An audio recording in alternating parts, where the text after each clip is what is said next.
যেহেতু গরুর গোস্ত রান্না করবো আলু দিয়ে, তাই একদম গরুর গোস্তটাকে মেখে ঝুঁকে সব মশলা দিয়ে তারপর বসিয়ে দিব। নর্মাল যেভাবে রান্না করতে হয় সেভাবেই রান্না করব।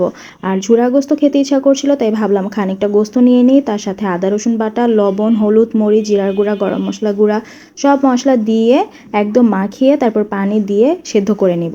সেদ্ধ হয়ে যাওয়ার পরে শিলপাটা এভাবে করে ছেঁচে নিয়েছি। আর ছেঁচে নেওয়ার পরে কিন্তু এভাবে ঝোড়া হয়ে গেছে গোস্তটা। তেল গরম হয়ে যাওয়ার পরে গোটা গরম মশলা দিয়ে কিছুক্ষণ ভেজে পেঁয়াজ কুচি আর কাঁচামরিচ দিয়ে দিব।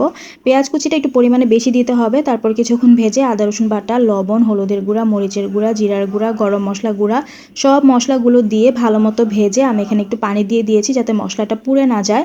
তারপর ঢাকনা দিয়ে ঢেকে মশলাটা কিছুক্ষণ কষিয়ে ওই যে ঝোড়া করে রেখেছিলাম গোস্তটা, ওই গোস্তটা কিন্তু এখানে অ্যাড করে দিব। গোস্তটা অ্যাড করে দেওয়ার পরে আমি কিন্তু গোস্তটা ভালো মতো মশলার সাথে মিশিয়ে নিব। গোস্তটা ভালো মতো মশলার সাথে মেশানোর পরে আমি এখানে আলু অ্যাড করেছি। আপনারা যদি আলু না দিতে চান অ্যাভয়েড করতে পারেন, নো প্রবলেম।